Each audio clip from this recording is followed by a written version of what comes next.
اللهم صل على سيدنا ومولانا محمد وعلى آل سيدنا ومولانا محمد وبارك وسلم والذین آمنوا اشد حبا للہ، ایمان والوں کو اللہ رب العزت سے شدید محبت ہوتی ہے۔ وَأَمَّا مَنْ خَافَ مَقَامَ رَبِّهِ، جو اپنے پروردگار کے سامنے کھڑے ہونے سے ڈر گیا، وَنَهَى النَّفْسَ عَنِ الْهَوَىٰ، اپنے نفس کو خواہشات میں پڑنے سے روک لیا، فَإِنَّ الْجَنَّةَ هِيَ الْمَأْوَىٰ، بے شک اس کے لیے ٹھکانہ جنت ہے۔ گناہوں سے بچنا دو طریقے سے ہو سکتا ہے۔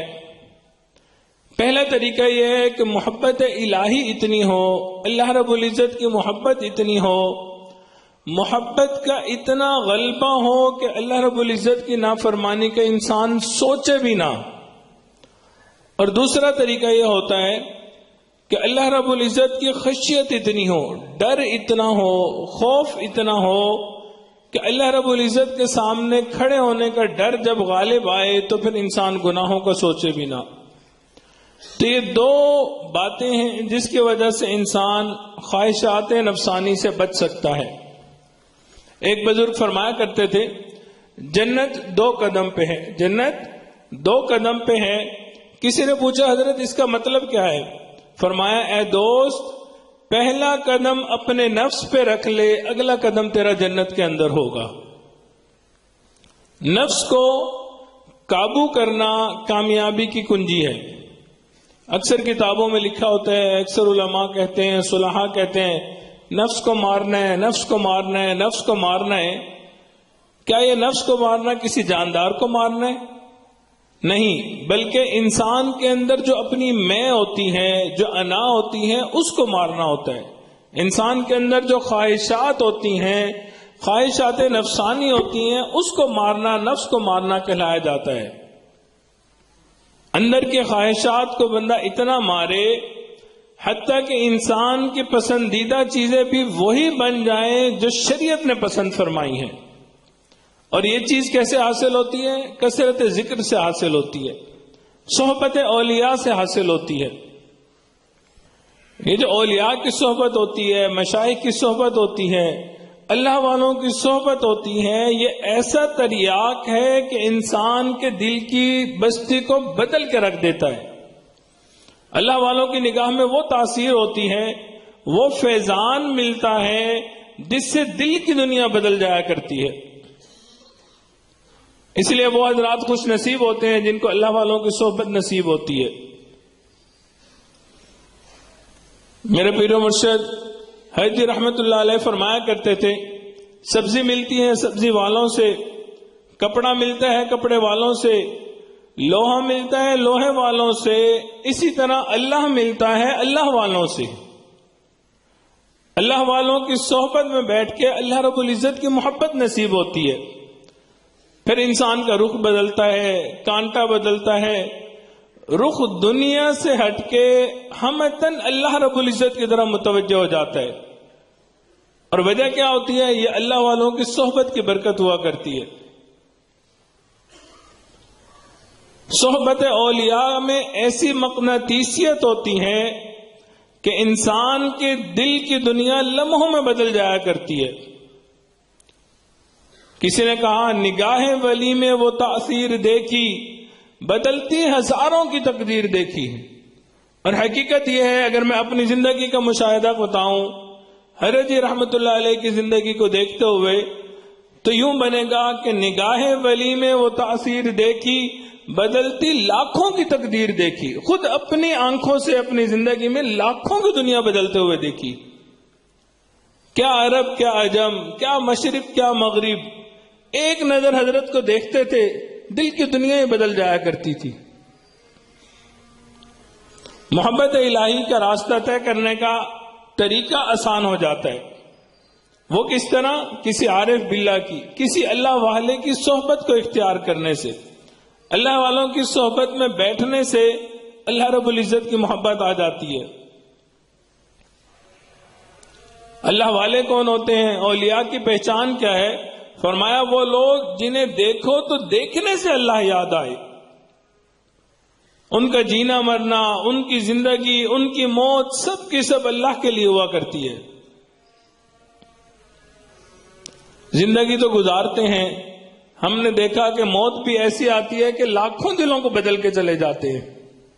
کتنے حضرات ایسے ہیں جب مجھے رابطہ کر رہے ہیں، بتا رہے ہیں کہ ہم اپنی زندگی میں فائدہ نہ اٹھا سکے، حضرت کا پتہ تھا کبھی ملاقات نہ ہوئی، حضرت کا جنازہ دیکھا ہے، جنازہ دیکھ کے اب ہم سچا توبہ طائب ہو گئے ہیں، اب ہم اپنی زندگی بدلنا چاہتے ہیں۔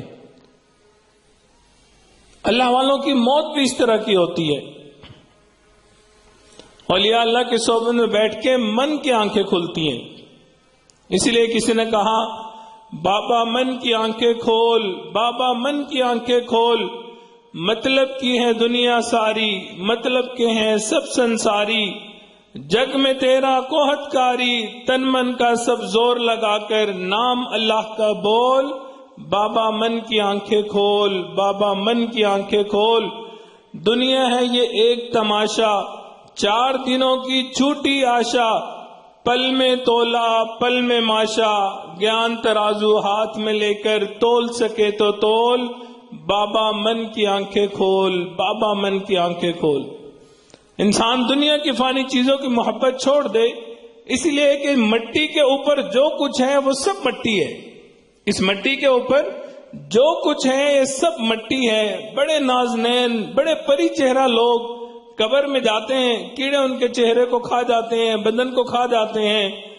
قبر کو دیکھ کے انسان کو عبرت حاصل کرنی چاہیے، کیسے کیسے حسینوں کو قبر نے خراب کر کے رکھ دیا۔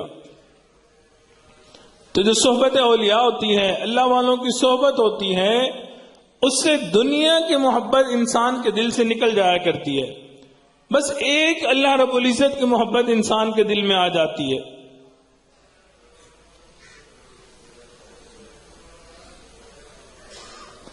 محبت الہی اللہ والوں کی صحبت میں بیٹھ کے نصیب ہوتی ہے۔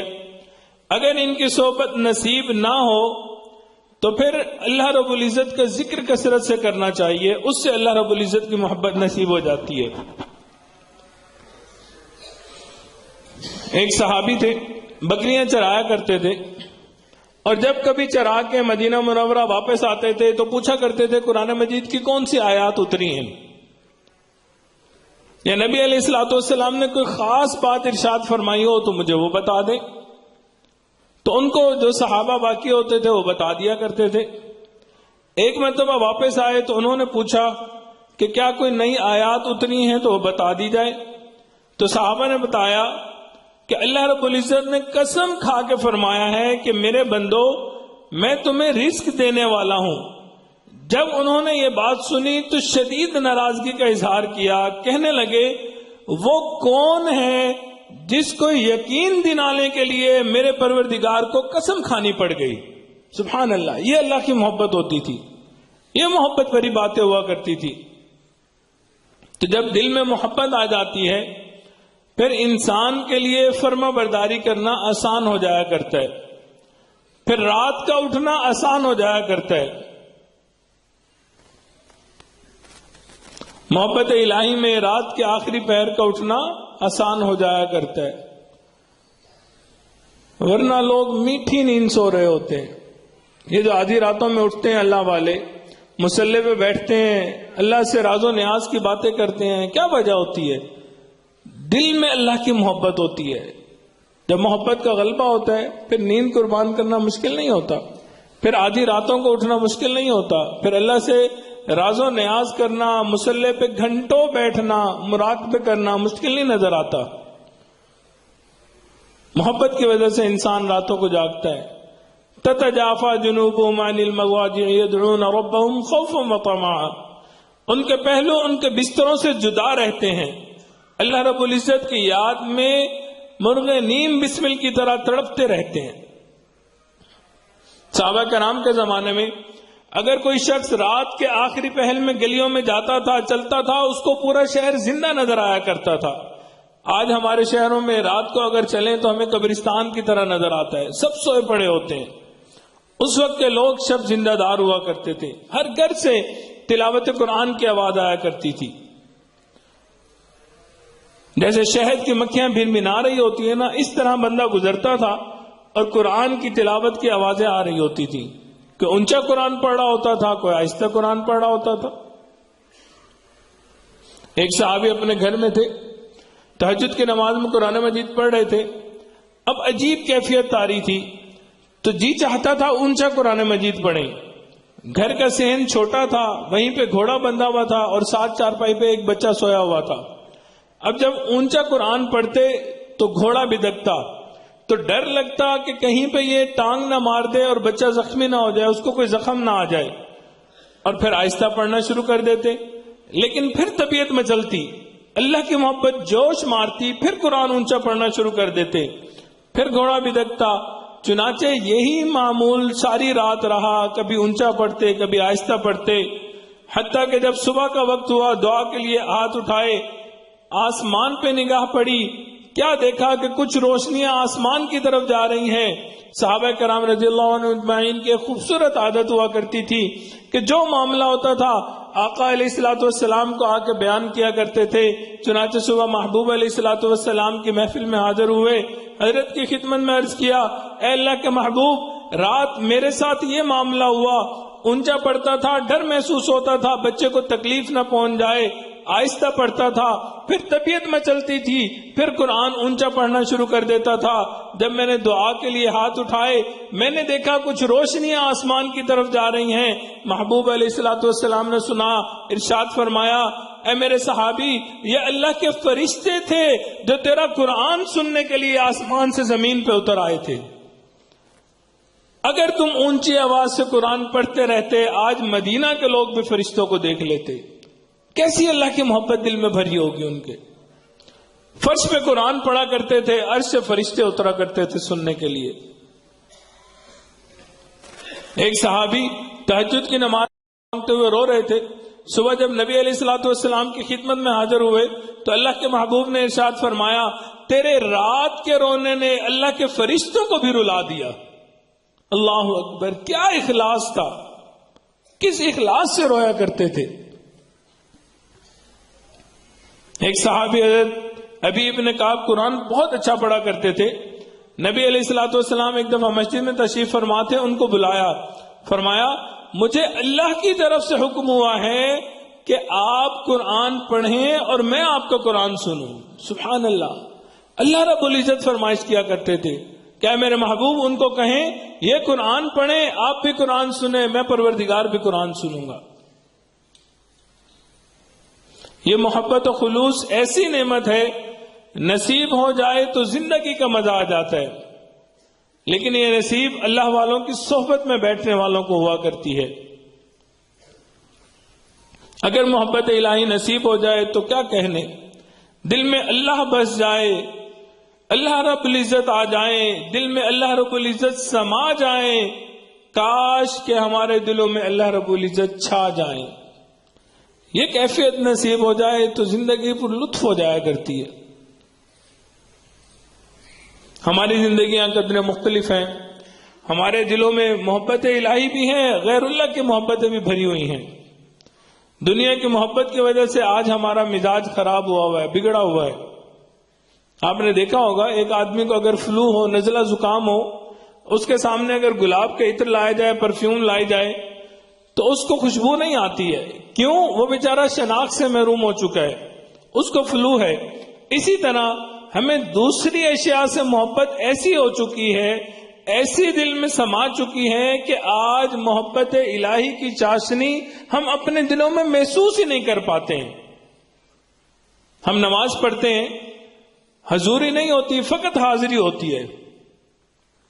تلاوت بھی کر رہے ہوتے ہیں، اونگ بھی رہے ہوتے ہیں. مشکل سے ایک پارہ کوئی تلاوت کرتا ہے، اس کے بعد تھک جاتا ہے. جن کو محبت نصیب ہوتی تھی ان کا کیا کہنا، انسان واقعات پڑھتا ہے حیران ہو جاتا ہے. حضرت رحمت اللہ علیہ فرمایا کرتے تھے، میں نے زندگی میں ایک شخص کو دیکھا جس نے تقریباً 2000 مرتبہ مکمل قرآن مجید کیا ہوا تھا. سبحان اللہ، 2000 مرتبہ قرآن مجید مکمل پڑھا ہوا تھا.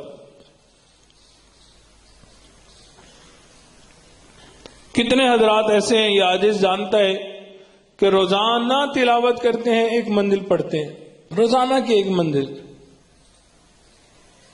حضرت رحمت اللہ علیہ واقعہ سنایا کرتے تھے. منگورہ میں ایک بزرگ سے ملاقات ہوئی، دارالعلوم دیوبند کے فاضل تھے. انہوں نے فرمایا کہ میں اپنے شیخ سے جب بیعت ہوا تھا، انہوں نے کہا تھا کہ قرآن کی تلاوت روزانہ ایک پارہ کرنی ہے. حضرت 45 سال گزر گئے، کوئی دن ایسا نہیں گزرا جس دن میں نے ایک پارے کی تلاوت نہ کی ہو. زندگیاں اس طرح گزر جاتی تھی. محبت کے پروں سے جب انسان رسول اللہ کے راستے پہ چلتا ہے، پھر تلاوت کرنا بھی آسان ہو جاتا ہے، اللہ کے ذکر میں بیٹھنا بھی آسان ہو جایا کرتا ہے، سچ بولنا بھی آسان ہو جاتا ہے. یہ سب نعمتیں اللہ رب العزت آسانی سے عطا فرما دیتے ہیں. انسان کے دل میں عشق الہی پیدا ہو جائے، انسان دل میں یہی دعا مانگے، اے اللہ میں تجھ سے تیری ہی محبت چاہتا ہوں، تیرے عشق کی انتہا چاہتا ہوں، میری سادگی دیکھ کیا چاہتا ہوں، ذرا سا تو دل ہوں مگر شوق اتنا، وہی لن ترانی سنا چاہتا ہوں. دل میں محبت الہی آتی ہے، انسان کا رخ بدل جاتا ہے، آنکھ کا دیکھنا بدل جاتا ہے، پاؤں کا چلنا بدل جاتا ہے، دماغ کا سوچنا بدل جاتا ہے. وہ دیکھنے میں عام انسانوں کی طرح ہوتا ہے، لیکن حقیقت میں عام انسانوں سے مختلف نظر آتا ہے. شبلی رحمت اللہ علیہ ایک بزرگ گزرے، ان کے بڑے عجیب و غریب احوال ہیں، عجیب واقعات ہیں ان کے. نہاوند کے علاقے کے گورنر تھے. ایک دفعہ بادشاہ نے اپنے جتنے گورنر تھے ان کی دعوت کی، ان کو اپنے پاس محل میں بلایا. کسی وجہ سے کوئی خوشی تھی تو خوشی کی وجہ سے اس نے خلعت عطا کی، یوں سمجھ لیں کہ ایک گاؤن دیا، جبہ دیا پہننے کے لیے کہ تمام گورنر یہ لے کے میرے سامنے بیٹھیں. اور پھر گفتگو شروع ہو گئی. جب محفل عروج پہ تھی، گفتگو عروج پہ تھی، اس وقت میں ایک گورنر ایسا تھا جس کو چھینک آئی. اب بادشاہ سلامت کی محفل ہے، بہت گورنر بیٹھے ہوئے ہیں، اس نے چھینک کو کنٹرول کرنے کی کوشش کی، لیکن چھینک ایک ایسی چیز ہے کہ کنٹرول نہیں ہوتی ہے. اب اس نے جتنی کوشش کی اتنی زیادہ زور سے چھینک آئی، بالآخر وہ 2-3 دفعہ چھینکا. جب اس نے اتنا چھینکا تو نیچرلی سب نے اس کی طرف دیکھا. اب بادشاہ سلامت نے بھی اس کی طرف دیکھا. جب بادشاہ نے اس کی طرف دیکھا تو اس کی ناک سے تھوڑا سا پانی نکل آیا تھا اور صاف کرنے کی کوئی چیز نہیں تھی. تو بادشاہ نے جو پوشاک دی تھی اس کے کارنر سے اس نے اپنا وہ پانی صاف کیا. اب جب بادشاہ نے اس کو صاف کرتے ہوئے دیکھا تو بادشاہ کو بہت غصہ آیا، آنکھوں میں خون اتر آیا کہ میں نے پوشاک دی ہے اور تم اس سے ناک صاف کرتے ہو، تمہیں اس کی قدر ہی نہیں ہے. چنانچہ بادشاہ نے اس کی پوشاک اتار لی، دربار سے دھکے دے کے نکلوا دیا. چنانچہ جب ایسا معاملہ ہوا تو محفل کا رنگ ہی بدل گیا. باقی گورنر بھی پریشان ہو گئے، حیران ہو گئے کہ یہ کیا معاملہ ماجرا ہوا. چنانچہ بادشاہ نے دیکھا کہ محفل کا رنگ بدل گیا. اب وہ پہلے والی محفل نہ رہی تو اس نے محفل برخاست کر دی، سب لوگ چلے گئے. تھوڑی دیر کے بعد دربان آیا، اس نے کہا بادشاہ سلامت، نہاوند کے گورنر آئے ہیں، وہ آپ سے ملاقات کرنا چاہتے ہیں. کہا اس کو پیش کرو. گورنر نے آتے ہی پوچھا بادشاہ سلامت میں یہ معلوم کرنا چاہتا ہوں جب گورنر کو چھینک آئی تھی کیا اس کے اپنے اختیار سے آئی تھی یا اس کا اپنا اختیار نہیں تھا اس پہ؟ تو جیسے یہ سوال کیا تو بادشاہ نے کہا مجھے تمہارے سوال سے محاسبے کی بدبو آ رہی ہے، خبردار آگے سوال نہ کرنا ورنہ تمہیں بھی سزا دی جا سکتی ہے. گورنر نے کہا بادشاہ سلامت مجھے آج ایک بات سمجھ آ گئی کہ آپ نے ایک شخص کو پوشاک پیش کی، وہ اس کی قدر نہ کر سکا، آپ نے بھرے دربار سے دھکے دے کے اس کو نکال دیا، اس کو ذلیل و رسوا کر دیا. مجھے یہ بات سمجھ آئی اللہ رب العزت نے مجھے انسانیت کی پوشاک عطا فرمائی ہے، یہ دے کے اس دنیا میں بھیجا ہے. اگر میں اس پوشاک کی قدر نہ کر سکا، روز محشر اللہ رب العزت اپنے دربار سے دھکے دے کے مجھے نکال دیں گے. یہ کہا گورنر نے یہ پوشاک اتاری اور بادشاہ کے منہ پہ مار دی، باہر چلا گیا. جنید بغدادی رحمت اللہ علیہ کی خدمت میں پہنچا. یہ شخص جو نہامن کا گورنر تھا بزرگوں کے قدم میں پہنچا، وقت کا بہت بڑا بلی اور بزرگ بن گیا، جس کا نام شبلی نعمانی رحمت اللہ علیہ بنا۔ کیوں؟ قربانی اتنی بڑی تھی کہ گورنر ہی پہ لات ماری تھی، اللہ رب العزت نے محبت الہی میں اتنا بڑا مقام عطا فرما دیا۔ ان کے عجیب احوال تھے۔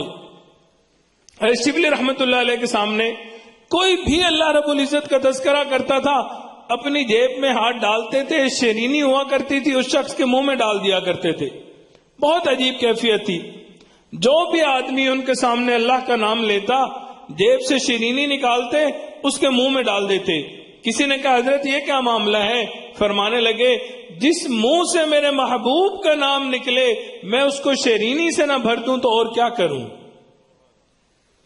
عجیب اللہ رب العزت کے ساتھ تعلق بن گیا تھا۔ یہ جو مقربین ہوتے ہیں، اللہ کی محبت کرنے والے ہوتے ہیں، ان کی عجیب کیفیات ہوتی ہیں۔ کتابوں میں لکھا ہے حضرت شبلی رحمت اللہ علیہ کو اللہ رب العزت نے انعام فرمایا، اے شبلی کیا تو چاہتا ہے میں تیرے عیب لوگوں کے سامنے کھول کے رکھ دوں کہ دنیا میں تجھے کوئی منہ لگانے والا نہ رہے؟ اے شبلی میں لوگوں کے سامنے تیرے عیب کھول کے رکھ دوں کہ دنیا میں کوئی تجھے منہ لگانے والا نہ رہے۔ جب انہوں نے یہ الہام سنا، جواب میں کہا یا